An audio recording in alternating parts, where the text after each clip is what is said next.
इस वीडियो में मैं आपको वेव मॉडिफायर के बारे में बताऊंगा। वेव मॉडिफायर हम कैसे यूज़ करेंगे और उसका कैसे हम उसकी प्रॉपर्टीज़ को एडिट करेंगे और उसको हम कहाँ पर यूज़ करेंगे और उससे हम क्या क्या चीज़ बना सकते हैं।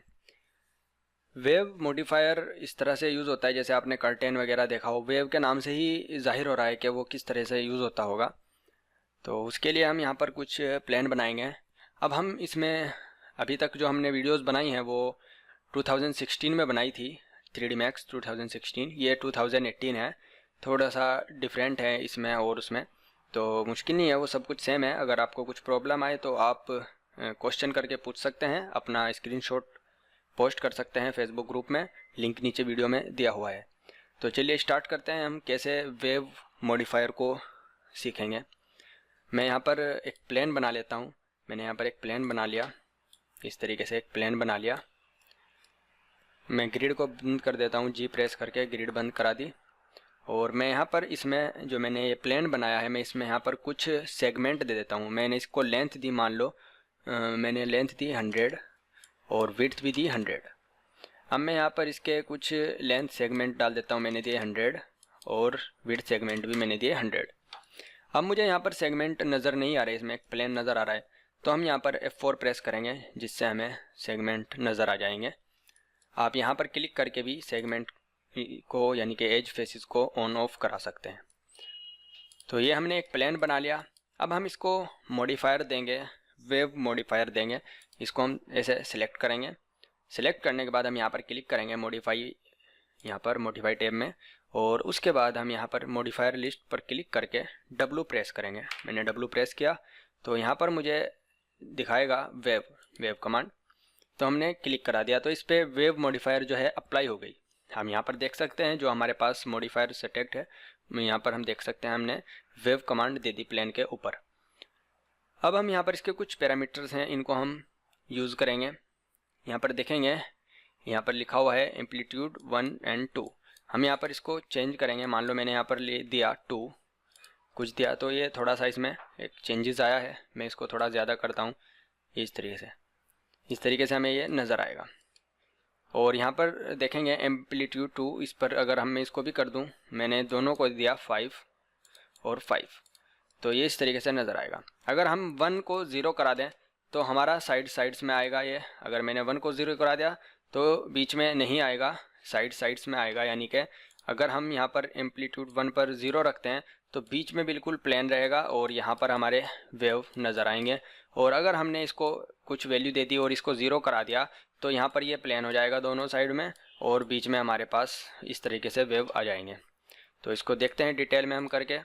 तो इसको सिलेक्ट करके रखेंगे और यहाँ पर देखेंगे हम वेव लेंथ, इसको मैं चेंज करता हूँ। मैंने इसको कम करना है, अभी ज़्यादा है, मैंने इसको कम किया तो ये इस तरीके से चेंज होता हुआ दिख रहा है हमें। ये क्या होता है मैं इसको अभी बताऊंगा डिटेल में। पहले मैं यहाँ पर कर देता हूँ दोनों को 5 5। अभी देखेंगे आप बीच में हमारी जो वेव हैं वो नहीं आ रही, वो साइड्स में आ रही हैं वेव बस, क्योंकि हमने यहाँ पर एम्पलीट्यूड 1 को 0 कर रखा है। अगर मैं यहाँ पर इसको भी 5 कर दूँ तो हमारी जो वेव्स हैं वो कंप्लीट हमें नज़र आएंगी। और अगर मैं इसको 0 कर दूँ 2 को, तो हमारी बीच में वेव्स आएंगी और साइड्स में हमारी वेव नहीं आएंगी। तो इस चीज़ का ध्यान रखना है, ये इस तरीके से हम यूज़ कर सकते हैं। और यहाँ पर इसको हम वेव की लेंथ होती है। वेव की लेंथ क्या होती है, अगर मैं इसको Alt W प्रेस करूँ और इस व्यू पोर्ट में लेके आऊँ, लेफ़्ट व्यू पोर्ट में, यहाँ पर ये इसकी वेव्स हैं। तो अगर मैं यहाँ पर वेव्स को ज़्यादा करूँ, ये 15 है अभी, अगर मैं ज़्यादा करूँ, अभी मैंने यहाँ पर किया 20, तो ये 20 वैल्यू कहाँ से कहाँ तक होती है, ये वैल्यू यहाँ से यहाँ तक होती है, ये इनके बीच में होती है, यहाँ से इसके सेंटर से और इसके सेंटर तक ये वाली जो वैल्यू होती है ये 20 वैल्यू होती है। अगर मैं इसको कम ज़्यादा करूँगा तो ये वाली जो वैल्यू होगी ये बड़ी और छोटी होगी। तो मैं इसको करता हूँ यहाँ पर ज़्यादा, मैंने यहाँ पर वेव लेंथ को 20 है अभी मैंने, अगर मैं यहाँ पर ज़्यादा करता हूँ तो ये इस तरीके से बढ़ता हुआ चला जाएगा। आप देख भी सकते हैं यहाँ पर अगर हम इसको कम ज़्यादा कर रहे हैं तो हमें यहाँ पर नज़र आ रहा है जो ये लाइन्स हैं ये छोटी बड़ी हो रही हैं, इससे हमारा जो वेव की लेंथ है उन पर हमें फ़र्क पड़ता हुआ नज़र आ रहा है। इस तरीके से हम देख सकते हैं। तो वेव लेंथ ये होती है, और हमने ये भी बता दिया एम्पलीट्यूड और एम्पलीट्यूड 2 दोनों बता दिया। अब हम फिर से हम उसी में जाते हैं 3D व्यू में। मैंने Alt W प्रेस करके इसको यहाँ पर लेके आया मैं। अब मैं इसको सिलेक्ट करता हूँ। सिलेक्ट करने के बाद हम यहाँ पर देखेंगे मॉडिफायर स्टैक जो है, यहाँ पर क्लिक करेंगे। वेव जो हमने मॉडिफायर दिया हुआ है, यहाँ पर दो चीज़ें होती हैं जो हम तकरीबन सभी मॉडिफायर में देख रहे हैं, गिज़्मो और सेंटर। अगर हम गिज़्मो पर क्लिक करेंगे तो हम गिज़्मो को मूव कर सकते हैं, ऐसे कहीं पर भी रख सकते हैं गिज़्मो को। और अगर हम सेंटर पर क्लिक करेंगे तो हम सेंटर को कहीं पर भी रख सकते हैं। मान लो मैंने सेंटर को यहाँ पर रख लिया। उसके बाद हम यहाँ पर देखेंगे लिखा हुआ है फेज़। अगर हम इस पर क्लिक करेंगे, इसको मतलब कम ज़्यादा करेंगे, तो ये फेज़ को चेंजेस करेगा। यानी कि इसमें जो इसके ऊपर जो हमें रिज़ल्ट नज़र आ रहा है, जो वेव्स हैं वो हमारे चेंज होंगे। हम किस तरह से रखना चाहते हैं वो हम अपने अकॉर्डिंग किसी भी तरीक़े से रख सकते हैं। उसके बाद होता है यहाँ पर डीके। डीके में क्या होगा, जैसे अगर हम इसको अगर कम ज़्यादा करें, अगर मैंने इसको ज़्यादा करा तो इसका जो रिज़ल्ट होगा, अगर मैंने मान लो यहाँ पर ज़्यादा कर दिया थोड़ा, तो यहाँ पर प्लेन हो गया और यहाँ पर वेव नज़र आएंगी और यहाँ पर प्लेन नज़र आएगा। तो ये फ़र्क कैसे पड़ेगा, जहाँ पर हमारा सेंटर होगा। अभी हमने सेंटर को यहाँ पर रखा हुआ है तो ये सेंटर यहाँ पर है। अगर मैं सेंटर को यहाँ पर लेके आऊँ तो इसका फ़र्क यहाँ पर नज़र आएगा। और डीके में हम जितना भी कम ज़्यादा करेंगे वो वहीं पर हमें नज़र आएगा। अगर हम यहाँ पर 0 कर देंगे तो डीके का कोई भी रिज़ल्ट नहीं दिखाई देगा।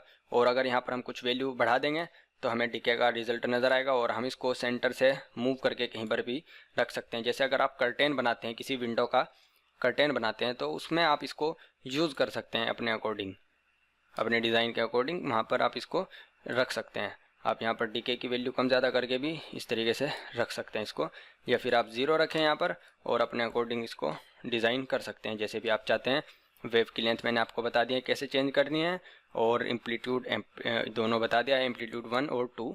मैं अगर यहाँ पर इसको कम कर दूँ 2 और इसको भी मैंने किया यहाँ पर 2, तो ये इस तरीके से नज़र आएगा। और उसके बाद हम इसको कम ज़्यादा करके अपने अकॉर्डिंग किसी भी तरीके से रख सकते हैं। और गिज़्मो और सेंटर को भी हम अपने अकॉर्डिंग किसी भी तरीके से यूज़ कर सकते हैं। तो इस वीडियो में इतना ही। अगर आपको कोई भी क्वेश्चन है आप कमेंट में लिख सकते हैं। चैनल को ज़रूर सब्सक्राइब करें। सब्सक्राइब करने के लिए आप यहाँ पर क्लिक करें जो सब्सक्राइब का बटन है, या फिर वीडियो के नीचे ही सब्सक्राइब का बटन होता है, वहाँ से ज़रूर सब्सक्राइब करें।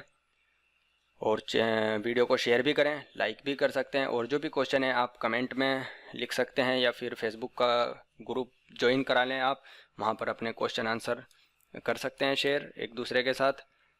तो नेक्स्ट वीडियोज़ में हम इसमें आगे और भी सीखेंगे। साफ़ सफाई का ध्यान रखें, गरीबों की मदद करें। Thank you.